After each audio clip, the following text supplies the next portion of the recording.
கேள்வி ஒன்றாக இருந்தாலும் பதில் எப்படியா இருக்கும்? ஆளுக்கு ஏற்ற மாதிரி மாறுபடும். நேரில் வந்துட்டா என்ன பண்ணிடலாம்? எல்லா கேள்வியும் கேட்டு தெளிவாக, அதுக்கு தான் சத் சங்கம். என்னுடைய நோக்கம் எல்லாம் மனிதர்கள் எல்லாம் மகிழ்ச்சியாக இருக்கணும், அவ்வளோதான். கடவுள் தான் இந்த இயந்திரத்தை இந்த மனிதனை செஞ்சாருன்னா, இது செய்கிற குற்றத்துக்கும் இதோட நன்மை தீமைக்கும் கடவுள் தானே பொறுப்பு. இந்த ஒரு படம் ஒன்று வந்தது, சிட்டியா ரஜினி படம் ஒன்று வந்தது, ரோபாடா அப்படின்லாம் சொல்லுவார். அது அதையே செய்கிற மாதிரியான வல்லமையோடு இருக்குது. அதனால் அது நிறைய செஞ்சிச்சு, நன்மை தீமைகளை அதுவே புரிஞ்சிச்சுன்ட்டு. கடவுள் என்னை படைத்தார் என்றால் நல்ல கேள்வி, இந்த நன்மை தீமையெல்லாம் செய்கிற மாதிரியா என்னையா செஞ்சார்? அப்புறமா பொறுப்பு எப்படி? நீங்கள் தீமையில் இருக்கிறதுக்கு கூட பொறுப்பு கடவுள் கிடையாது. எந்த விதத்துலையுமே உங்களை படைச்சார், நீங்கள் வாழ்கிறீங்க, அவ்வளோதான். அவர் படைச்சார், அவர் தேவைப்பட்டால் அதை அழிச்சார். மரணமும் பிறப்பும் கடவுள்கிட்ட தான் இருக்குது. நீங்கள் பிறந்துக்கல, நீங்களே போய் எங்கேயோ போய் தாய் வயதெல்லாம் பூந்தெல்லாம் நீங்கள் பிறக்கல. பிறக்கிறதுக்கான ஒரு வழிமுறையை செஞ்சு வச்சுக்கிறார். ஒரு ஆணும் பெண்ணும் புணர்ந்து தான் புள்ள பிறக்கணும், ரூல் அது, அவ்வளோதான். அப்படி தான் இது எப்படி இந்த மிஷினை செய்யறதுன்னு முடிவு பண்ணி அந்த மிஷினை இப்படி செஞ்சு, இந்த மிஷினுக்குள்ளே சாஃப்ட்வேர் அப்படின்ற ஒரு மனதை எங்கேருந்து எடுத்துன்னு வரணுமோ அது பெரிய எடுத்துன்னு வருது, அது எடுத்துன்னு வந்து இது உள்ளே விட்டு வாழ்கிறார்.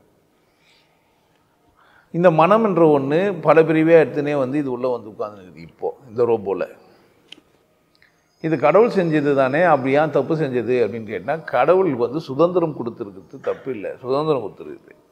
அப்போ இந்த சுதந்திரத்தினால நான் எப்படி தப்பாக முடியும்? நான் பொறுப்பாளி இல்லைன்னு நீங்கள் நினச்சிங்கன்னா உண்மையிலேயே நீங்கள் பொறுப்பாளி இல்லை தான். நினச்சா நான் எந்த கஷ்டத்துக்கும் எந்த இதுக்கும் நான் பொறுப்பாளி இல்லை, எந்த நன்மை தீமைக்கும் நான் பொறுப்பு இல்லைன்னா, வலியும் உங்களுக்கு இல்லை, செயல் உங்களுது இல்லைன்னா, பயன் உங்களுது இல்லைன்னா, உங்களுக்கு துக்கமும் வலியும் இல்லை, இருக்கக்கூடாது. எல்லாம் கடவுள்து தானே, செஞ்சது முழுசும் கடவுள்துன்னா எனக்கு ஏற்பட்ட துன்பமும் வலியும் கூட யாருது தான்? கடவுள் தான். எனக்கு ஒன்றும் இல்லை அதில், நான் இல்லை அதில், கடவுள்து தான் அது. பட் வலியை உணர்கிற ரோபோ நான் அப்படின்னு இருந்தால் சூப்பர் தான். அப்படி தான் இருக்கணும். இந்த கேள்வியை அவர் கேட்குறவர் எப்படி இருக்கணும் அப்படின்னா அது அவரோட பிரச்சனை. அப்போ அவர் எப்படி இருக்கணும்னு கேட்டீங்கன்னா, இன்பமும் எந்த இல்லை, துன்பமும் எந்த இல்லை, படைப்பாளி இது தான். எனக்கு வந்து இந்த மாதிரி கஷ்டப்படுற மாதிரியான சூழ்நிலையை உருவாக்கி வச்சுக்கிறாரு. நான் முள்ளுள்ள பாதைகளை நடந்து என் காலில் நான் வந்து முள்ளு குத்துற மாதிரி செஞ்சுக்கினேன் எனக்கு நானே. அப்படிலாம் இல்லை, இந்த மிஷினு அப்படி தான். முள்ளு குத்துனா கால் உள்ளே போயிற மாதிரி தான், சாப்பிட்டா தான் செஞ்சுக்கிறாரு. அதனால் வலிக்கு தான் செய்யும். இது எனக்கு பிரச்சனை இல்லை, இது செஞ்ச ஒரு பிரச்சனை. ஒரு இஸ்லாமிய மாறினவர் உமர்கயா மாதிரி ஒரு ஆள் நம்ம ஊரில் இருந்துக்கிறாரு, அவர் பேரை மாந்துட்டேன் நான். அவர் கடவுளை பார்த்து இப்படி தான் கேட்குறாரு, கடவுளே என்னை நல்லா வச்சுக்கோ, நீ நல்லா வச்சுக்கலன்னா அது உனக்கு தான் அசிங்கம்னு கேட்டார். நான் சந்தோஷமாகவும் மகிழ்ச்சியாகவும் இல்லைன்னா, நீ தானே படைச்ச, அது உனக்கு தான். உனக்கு இல்லாத வெக்கம் மானம் சூடு சொன்ன எனக்கு எதுக்கு? அதனால் ஏன் பிரச்சனை அது இல்லவே இல்லைன்னார் ஒருத்தர். தப்பு இல்லை, அப்படி வாழ முடியுதுன்னா சூப்பர் தான். நான் அப்படி தான் வாழ்கிறேன். நான் துன்ப காலத்தில் அப்படி தான் இருந்தேன். என்னுடைய கஷ்ட காலங்களெல்லாம் ஒரு 500 ரூபா உபதேசம், இதுலேருந்து சுடுகாட்டிலேருந்து எடுத்து வந்த மூங்கில் தென்னை ஓலை சாணி தர தான் உட்காந்துருந்தேன். அப்போவும் வந்து என்னை பார்த்து நிறைய பேர் கேலி கிண்டல் பண்ணிக்கிறாங்க. நானும் ராமலிங்கம் மட்டுமே இருப்போம், அவர் மட்டும்தான் வந்து நிற்பார். அந்த மாதிரிலாம் சில சச்சங்கள்லாம் போயிருக்குது. அப்போவும் நான் கடவுளே அப்படின்னு தான் இருந்தேன், இப்போவும் நான் கடவுளேன்னு தான் இருக்கிறேன். இப்போ என்னை வந்து எதிர்க்கிறவங்களே நிறைய பேர் இருக்கிறாங்க, என்னை சார்ந்து எனக்காக சேனல் போடுறவங்க நிறைய பேர் இருக்கிறாங்க. நன்மை தீமை ரெண்டு பக்கமாக என்னை தெரிஞ்சுன்னு என்னை பேசுகிற அப்படின்ற மக்கள் சத்சங்கத்துக்கு வர்றதில்லை, சத்சங்கம் வராமையே பேசுகிற மக்கள், எனக்கு தெரியாத மக்கள், என்னால் கண்டுபிடிக்க முடியாத மக்கள், எனக்கு முன்ன பின்ன அறிமுகமாகாத மக்கள், நான் பார்க்காத மக்கள்லாம் என்னுடைய வீடியோவை ஷேர் பண்ணுறது, கமெண்ட் எழுதுறது, எதர் பாசிட்டிவ் ஆர் நெகட்டிவ் செஞ்சுருந்தாங்கிறாங்க. இதெல்லாம் கடவுள் சித்தம் தான் நான் விட்டுறேன். எப்படி என் துக்கத்தை நான் கடவுள் சித்தம் விட்டனோ அதேமாதிரி என்னுடைய இப்போ நல்லா வசதியாகவும் சந்தோஷமாகவும் இருந்தாலும் கூட அப்படி வச்சுக்கிறேன். அப்போ கடவுள் தான் என்னை படைச்சார், எந்திரமாக இருக்கிறேன், எல்லாம் கடவுள்து தான்னா எனக்கு ஏற்படுற நன்மையும் தீமையும் கடவுள்து தான். நன்மை செய்யும் போது மட்டும் எனக்கும், தீமை செய்யும் போது மட்டும் கடவுளுக்குன்னு சொல்கிறது தப்பு. பாவம் பண்ணதும் கடவுள் தான், புண்ணியம் பண்ண வச்சதும் கடவுள் தான். ஸோ எனக்கு பாவம் புண்ணியம் ஒட்டாது, வாழ முடியும், வாழலாம், அவன் தான் சரி, அப்படி தான் வாழணும், எதுவுமே எந்த இல்லை. சில செயல்பாடுகள்லாம் நான் அப்படி தான். அப்போ நான் செய்கிறேன்னா அப்படின்னா நான் தான் செய்கிறேன், எனக்கு வலிக்குதானா? ஆமாம் எனக்கு தான் வலிக்குது. நான் இன்பமாக இருக்கிறேன்னா ஆமாம் நான் தான் இன்பமாக இருக்கிறேன். ஆனால் அந்த நான் இல்லை, கடவுளுடையது. அப்படின்னு இருக்கிறேன் நான்.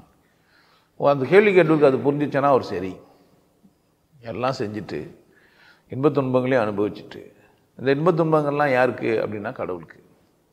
இன்பமும் யாருக்கு தான்? கடவுளுக்கு தான். துன்பமாக புண்ணியம் எது என்று உலகம் சொன்னால் கண்ணனுக்கு தான். போற்றினாலும் தூற்றினாலும் யாருக்கு தான்?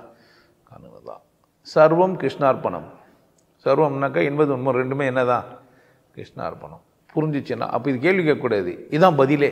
மனித வாழ்க்கையினுடைய கேள்வி, இந்த ஒட்டுமொத்த வாழ்க்கையில் பதில் என்னன்னா, இறைவன் இப்படித்தான் படைத்தான், நான் இப்படித்தான் வாழ முடியும். நீங்கள் அப்படி உங்கள் அறிவின் எல்லைக்கு சரியாக வாழ்கிறீங்களா? அதான் என்னுடைய கேள்வி. உங்கள் அறிவை அந்த எல்லைக்கு வாழ்கிறீங்களா? உங்களால் இவ்வளோ தான் முடியும்னு வாழ்கிறீங்களா? எனக்கு இவ்வளோ தான் சிந்திச்சேன்னு வாழ்கிறீங்களா? நான் என் சிந்தனையிலேருந்து இதை செஞ்சேன்னு சொல்ல முடியுமா உங்களால்? நீங்கள் புரிஞ்சுக்கினீங்கன்னு சொல்ல முடியுமா? கடவுளை புரிஞ்சுக்கினீங்கன்ட்டு நீங்கள் செஞ்சீங்கன்னு சொல்ல முடியுமா? நீங்கள் செஞ்சீங்கன்னு செஞ்சிட்ட பிறகு தான் அது கடவுளுக்குன்னு ஆகும். நீங்களே யாரோ 3ஆம் தரமான மனிதர்கள், யாரோ 4ஆம் தரமான மனிதர்கள் புத்தகங்கள்லாம் படிச்சு விட்டு நீங்களாவே ஒரு ஒழுக்க கோட்பாடு வச்சின்னு, நீங்களாவே ஒருத்தருக்கு ஒருத்தர் முரண்பாடாக வச்சின்னு, ஒரு மதத்துக்கு ஒரு மதம் அசிங்கமாக பேசின்னு, கடவுள் இப்படிங்கிறாரு அப்படிங்கிறாருன்னு தேவையில்லாமல் வர எடுத்துன்னு தெளிவாக இல்லாமல் குழப்பத்தில் இருக்கும்போது நீங்கள் எப்படி கடவுள் படைத்தது, கடவுள் செஞ்சது தான் எல்லாருக்கும் முடியும்? உங்களுக்கு கடவுளே தெரியாது. கடவுள் சூன்யமாக, வெட்டவெளியாக, பரபிரமமாக பார்க்குற இடத்துல எல்லாம் எல்லா இடத்துலையும் நிலை கொண்டு இருக்குது அப்படின்னு ஒருத்தன் புரிஞ்சினான்னா, மதம் இருக்குமா? சண்டை இருக்குமா? போராட்டம் இருக்குமா? இல்லையே. அப்போது அப்புறமா எப்படி கடவுள் பட்சது இன்பத் துன்பங்களாம் இல்லை. நான் என்னால் ஆனது அப்படின்னு செய்யப்படுற நல்லது அல்லது கெட்டதுக்கான பலன் எனக்கு கொடுக்கப்பட்டு அந்த வலி வேதனைகளெல்லாம் அனுபவித்து அதெல்லாம் எந்த இல்லைன்னு ஆகி அப்புறமா கடவுளால் நான் செய்யப்பட்டவன், எனக்கு என்ன எதுவும் இல்லை, எல்லாம் கடவுளால் ஆனது, நான் வெறும் இன்பத்தையும் துன்பத்தையும் அனுபவிக்கிற ஒரு கருவி. பாட்டெலாம் இருக்குது, ஒரு கிறிஸ்துவ பாட்டு. நான் அதான் உன் இசை கரத்தின் இசைக்கருவி நான் அப்படின்லாம் பாட்டு இருக்கும். நான் ஒரு கருவி. சரிதான், புரிஞ்சிச்சேன்னா சந்தோஷம் தானே? இது கேள்வி இல்லை, பதிலே அதான். நான் ஒரு கருவி, இன்பத் துன்பங்களை நுகரக்கூடிய ஒரு கருவி. இந்த கருவி கடவுளால் ஆனது, இதில் மாற்று கருத்தெல்லாம் கிடையாது. ஆனால் இன்பத் துன்பங்கள்லாம் கடவுளால் ஆனது, என்னால் ஆனதுன்னா, என்னால் அப்படின்னு நான் சொல்கிறது இந்த கருவி அதுலேருந்து தான் வருது. நீங்கள் ஒரு வயலின்லேருந்து வர சத்தம் வயலின் உரியுது, நீங்கள் தான் செஞ்சீங்க அதை, அதுக்கான எல்லா இதுவும் உங்களுக்கு தான் உண்டு. ஆனால் அது வயலின் அப்படின்னு எப்படி சொல்கிறீங்கன்னா, அந்த கருவியிலேருந்து வரக்கூடிய இசை, அந்த சத்தம் வேறு. மிருதங்கம் அப்படின்னு ஒன்று நீங்கள் தான் செஞ்சீங்க, அங்கேருந்து வர கருவி, அதோட சத்தம் வேறு.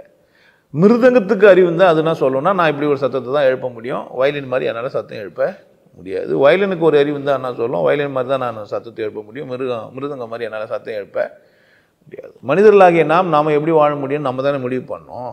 நீங்கள் உங்களுக்கு முழுமையாக வாழ்கிறீங்களா? நான் என்னுடைய முழுமையும் வாழ்ந்துனுக்கிறேன். பிரித்தியார் மேலே நான் எந்த காரணத்துக்கு ஒன்றும் குற்றம் சொல்ல மாட்டேன். எது செஞ்சாலுமே அது என்னால் ஆனது மட்டும்தான். இன்பத் துன்பங்கள் எனக்கு தான், மற்றவங்களுக்கு இல்லை. நான் சரி இல்லை நான் தவறு, நான் சரி செஞ்சுக்கிறேன், இல்லை சரியே தப்புற அதெல்லாம் எனக்கு தேவையில்லை, எனக்கு இப்படி தான் தோணுது, நான் இப்படி தான் செய்கிறேன் அப்படின்னு சொல்ல முடியுமா? உங்களுக்குள் முரண்பாடு இல்லாமல் இருக்கிறீங்களா? நீங்கள் நல்லதானே செய்யுங்க, கெட்டதானே செய்யுங்க, முரண்பாடு இல்லாமல் இருக்கிறீங்களா? கொலை பண்ணிட்டு ஏன் குற்ற உணரலாம்? நீங்கள் இல்லை பொண்டாட்டியை திட்டிட்டு இல்லை புருஷனை திட்டிட்டு ஏன் வேதனைப்படுறீங்க? கோச்சிங் இருந்துட்டு ஏன் கஷ்டப்படுறீங்க? வெறுப்பாந்துட்டு ஏன் கஷ்டப்படுறீங்க? உங்களுது இல்லையே.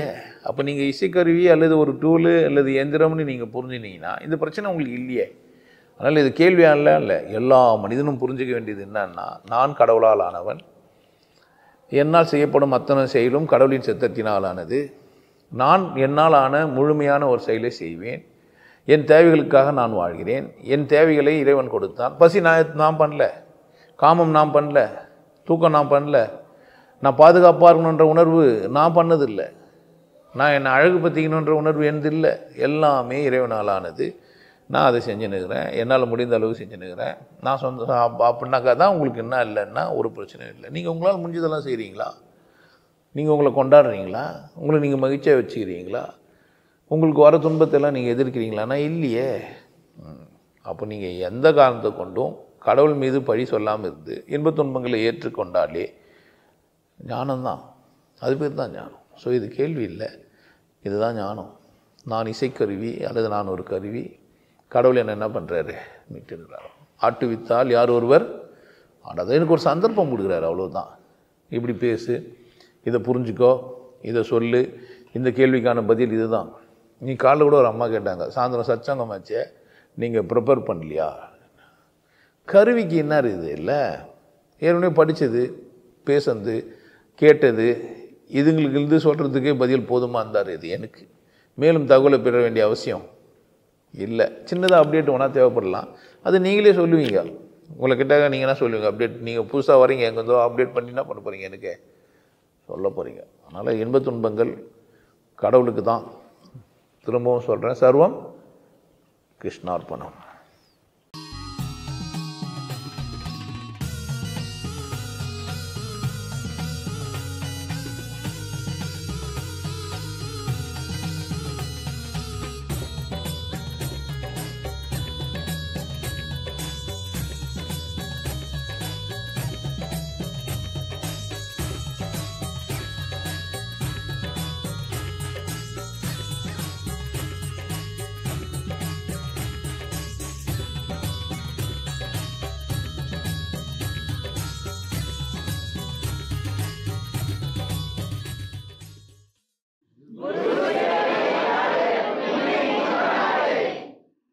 நல்லா இருங்க, சிறப்பாக இருங்க, கொண்டாட்டமாக இருங்க. உங்களை நீங்கள் மதிப்பு மிகுந்தவராக மாற்றுறது உங்கள் கையில் தான் இருக்குது. நல்லா இருங்க. நான் ஒரு வாய்ப்பு என்னை பயன்படுத்திக்கலாம். நல்லது.